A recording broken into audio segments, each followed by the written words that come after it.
Kamusta mga master? Welcome sa Anime Cap Tagalog. Ang anime recap natin ngayon ay pinamagatang End Ride. Kaya ano pa ang hinihintay nyo? Mag-relax at manood para ang buhay ay hayahay. Simulan na natin.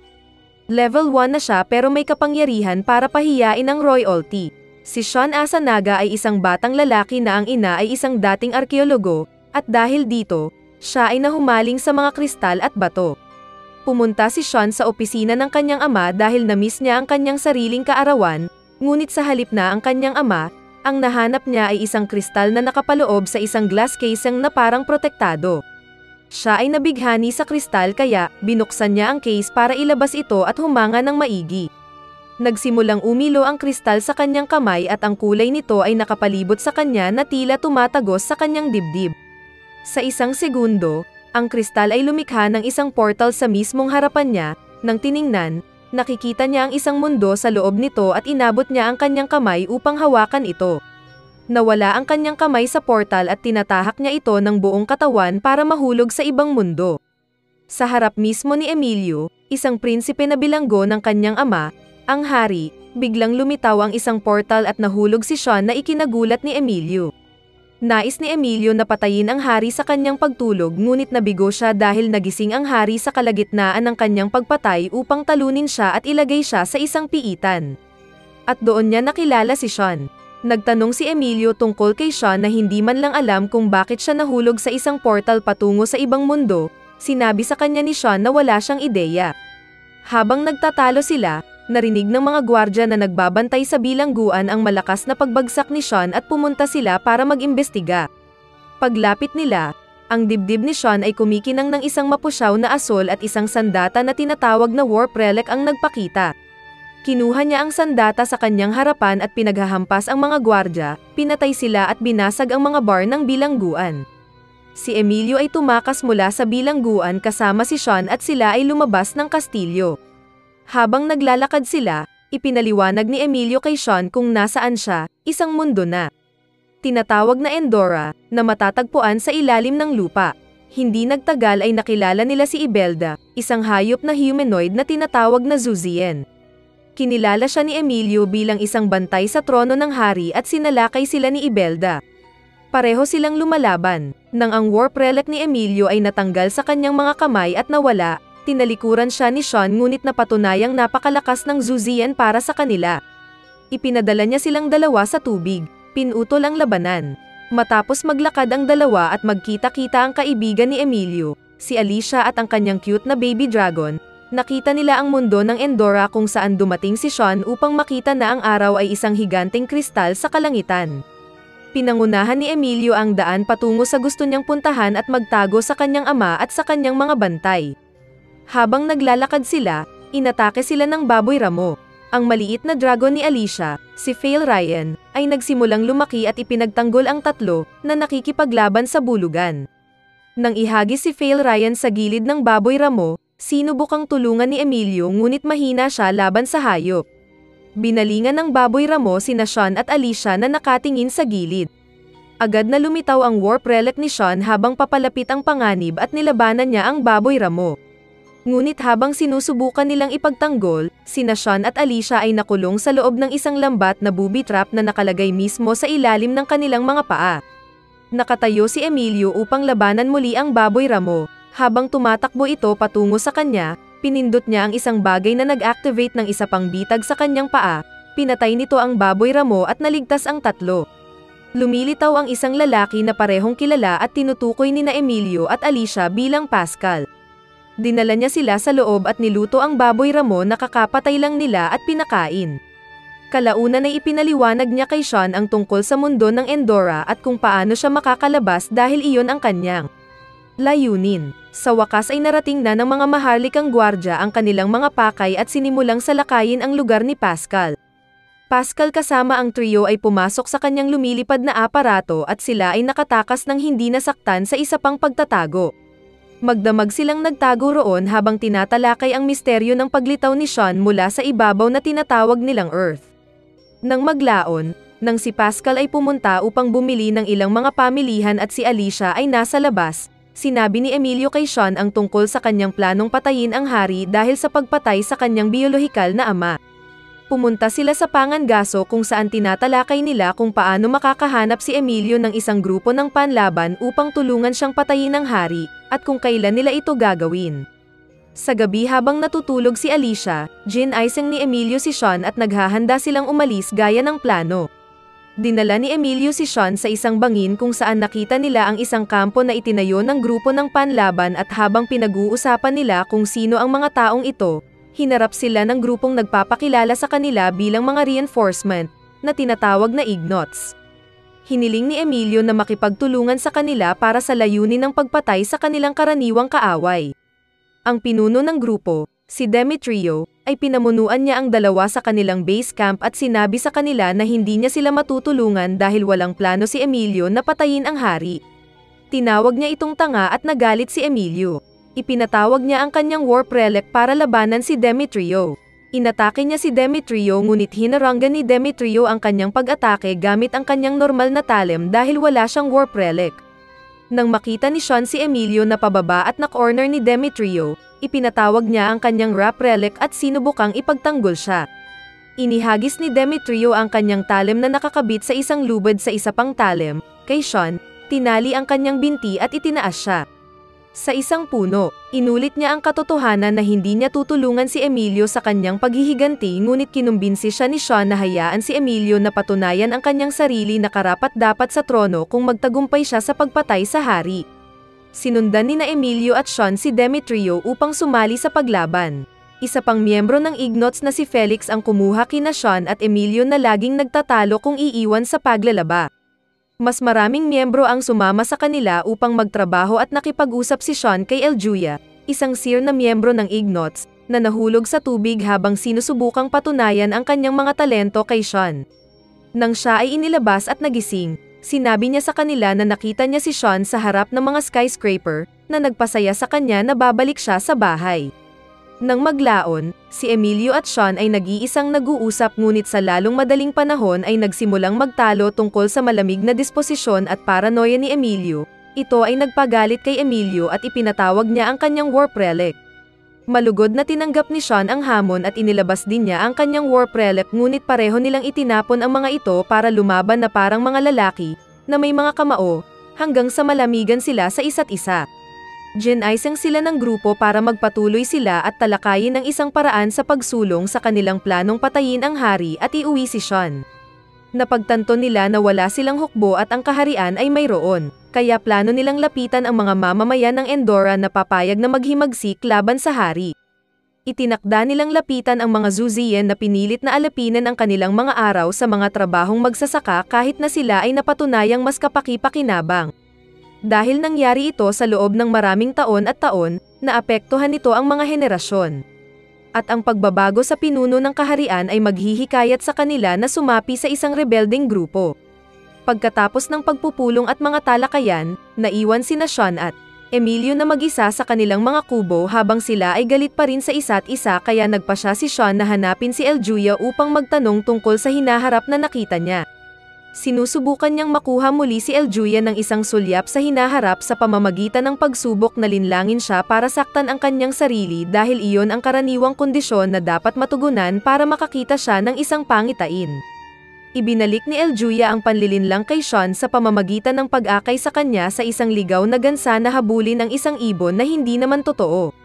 Nakatagpo ni Sean ang mga maharlikang gwardya, hinarap siya ni Ibelda habang papalapit sa mga Ignoggets ang iba pang miyembro.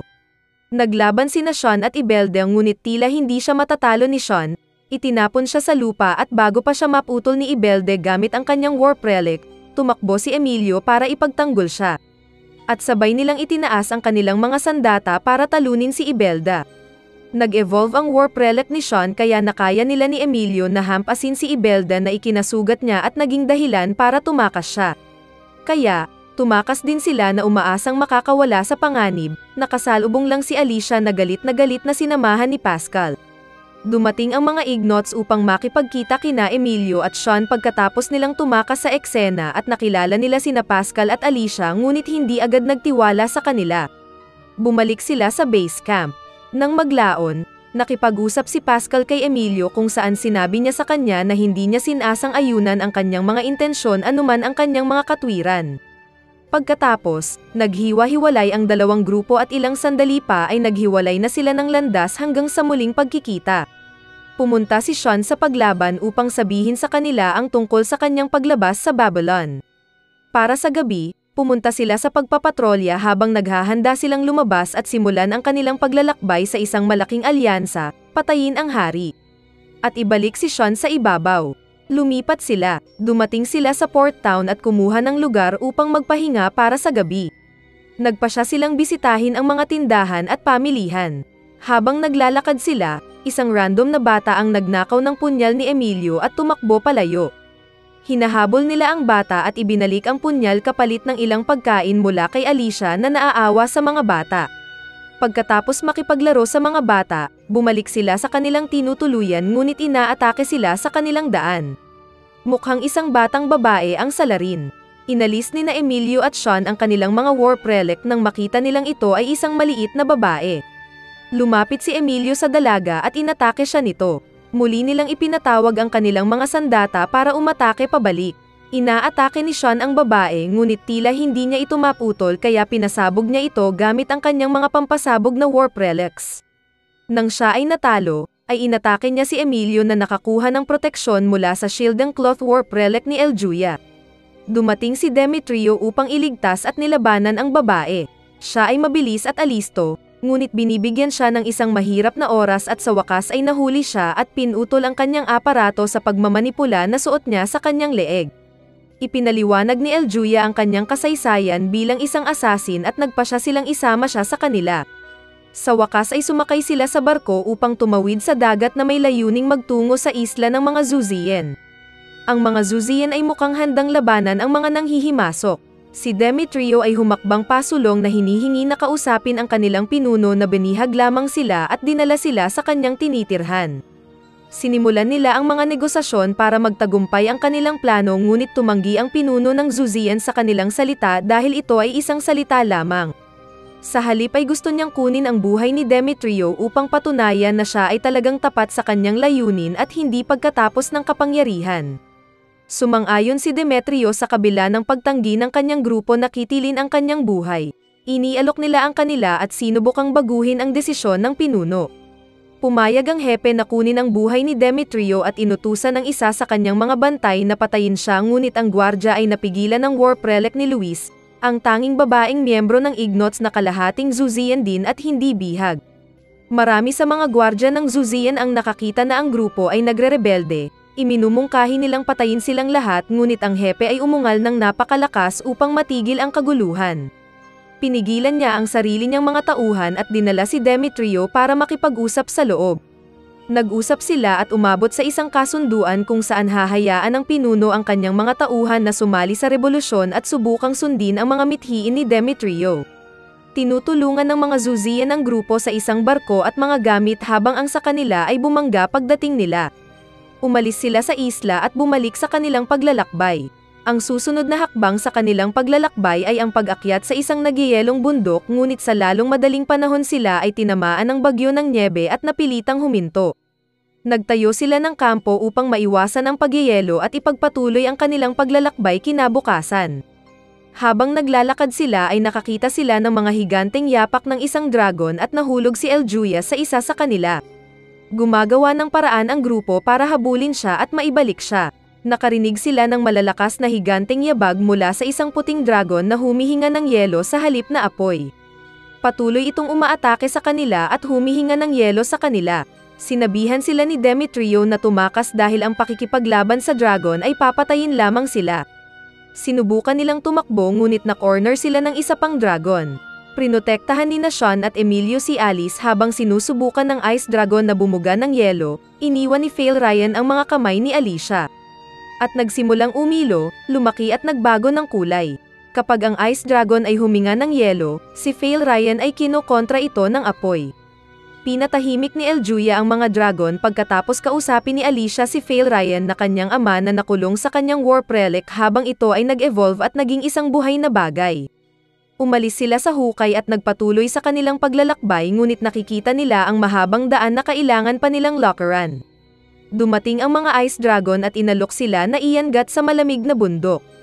Iniwan sila ng mga dragon sa kalagitnaan ng kanilang paglalakbay at nagtayo sila ng mga kampo upang magpahinga sandali. Nagising si Sean sa umaga upang malaman na ang revolusyon ay unti-unting nakakakuha ng mga numero mula sa iba't ibang rehiyon tulad ng iniulat ni Demetrio at ng isa pang kasama. Ang balita sa lalong madaling panahon ay naglalakbay sa buong grupo at ang lahat ay masaya na marinig iyon. Kabilang si Emilio na nag-iisang aktwal na gustong pumatay sa hari at hindi lamang subukang kumbinsihin siya ng isang mas mahusay na sibilisasyon.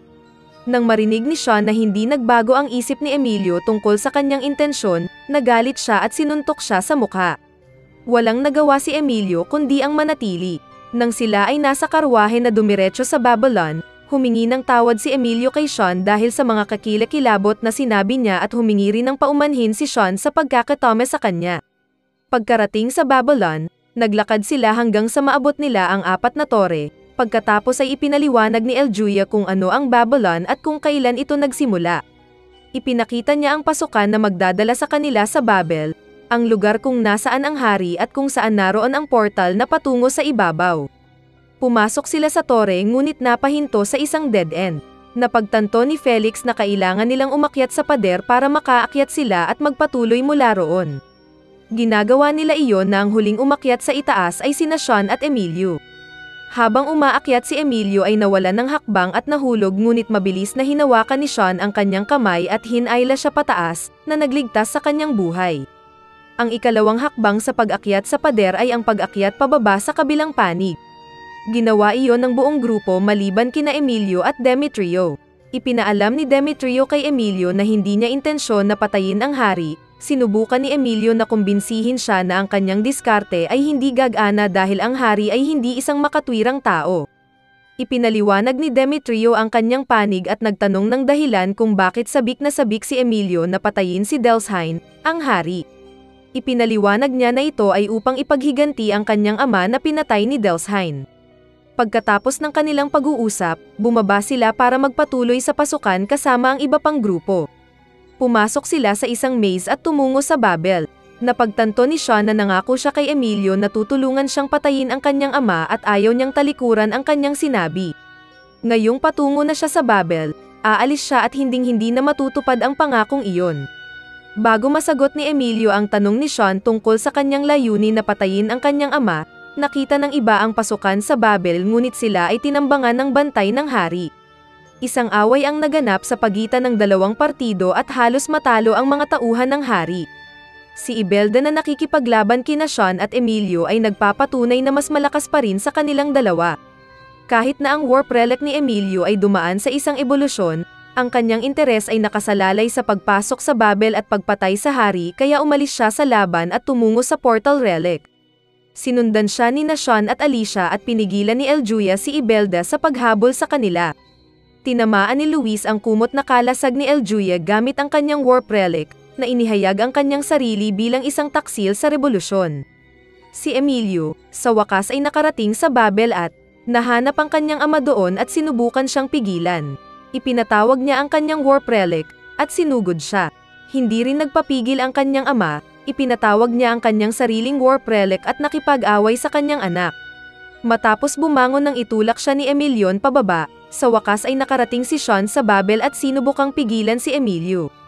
Ang mga tarangkahan na patungo sa ibabaw ay bumukas para kay Haring Delsheim ngunit ayaw ni Emilio na tumakas siya sa ibabaw. Siya ay patuloy na umaatake habang ang hari ay patuloy na humaharang. Nakialam si Sean sa laban para tanungin si Delsheim kung itinuring niyang anak niya si Emilio at gustong malaman kung bakit niya pinatay ang ama ni Emilio. Inalis ni Delsheim ang kanyang warp relic at naghanda upang sagutin ang tanong. Ngunit lumitaw na ipinagpatuloy ni Imelda ang kanyang laban kina Emilio at Sean. Sinabihan siya ni Delsheim na huminto ngunit hindi siya nakinig dahil hindi na siya tumatanggap ng utos mula sa hari, inatake niya ito at pinatay. Nang subukan ni Sean at Emilio na dumpensa, nagpa siya si Imelda na hamarang ng isang beses at pumasok sa portal upang umalis sa ibabaw. Ang portal ay nagsasara at napagtanto ni Sean na ang kanyang isang pagkakataon na umalis ay naglaho mismo sa kanyang harapan. Si Emilio habang umiiyak para sa kanyang ama ay napagtanto na maaaring siya ay nagkamali tungkol sa ama na kinaiinisan niya sa loob ng maraming taon.